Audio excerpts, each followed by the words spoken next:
ekasminnavyaye śānte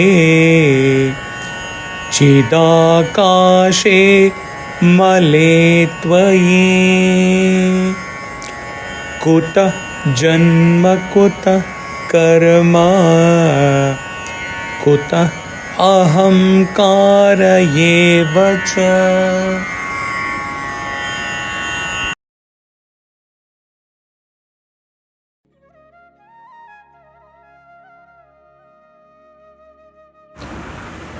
From where there is birth, activity, and even the ego sense, for you who are the one immutable, serene, stainless, pure consciousness.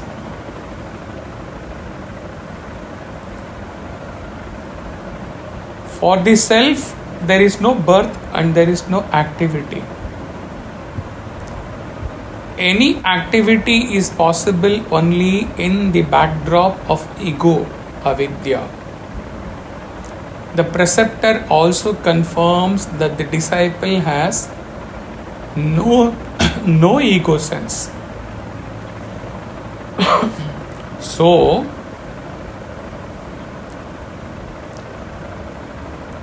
the verse should be other way. You have no ego sense, you have no birth,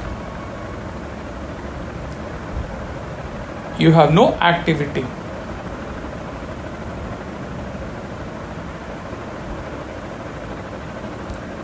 Why? Why you do not have birth or activity, etc.? Because you are immutable, serene, stainless, pure consciousness with no ego.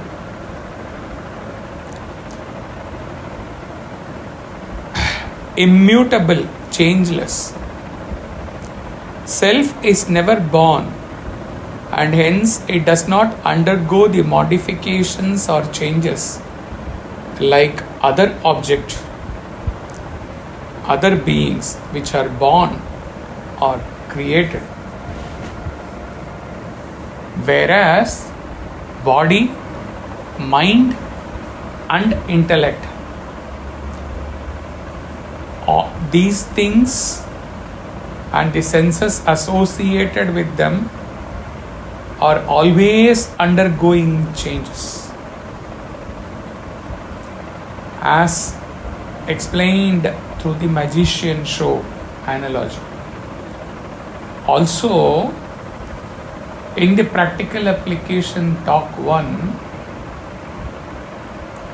in the second verse, first verse dealt with the insentient nature of everything in this world.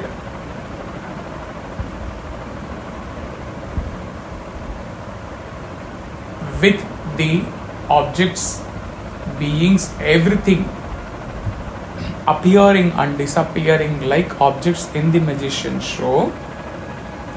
The second verse talked about the truth, the fact that creation always undergoes change, and this change is inevitable and it has to be accepted.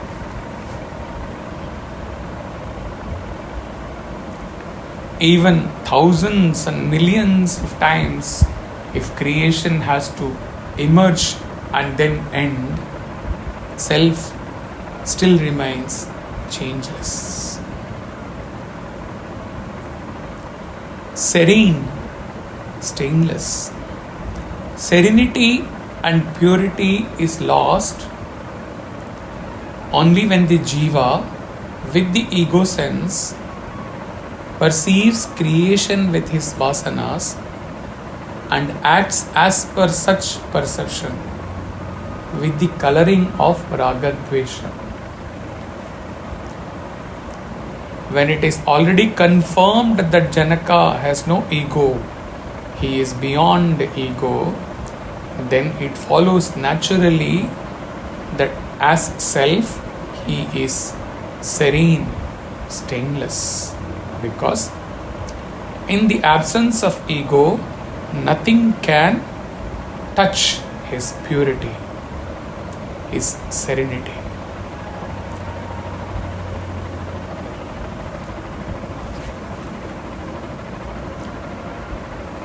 Janaka is described as the one who is Chit, cidākāśe'male tvayi. This is explained in the commentary, which goes like this. The term cidākāśa is an original phrase used with much dexterity and daring, and in Yoga Vasishtha and other textbooks we find it freely copied and very readily popularized.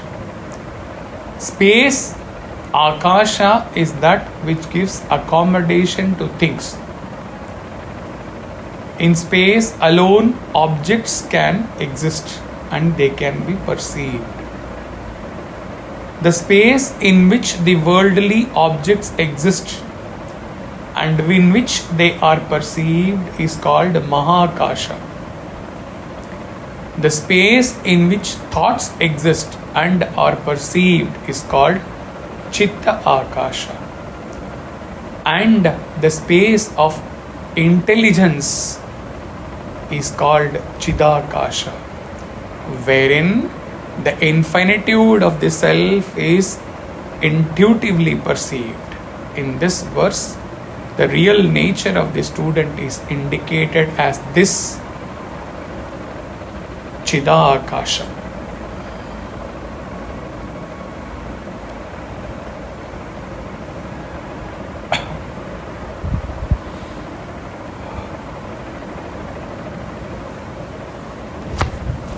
Hari Om Tat Sat.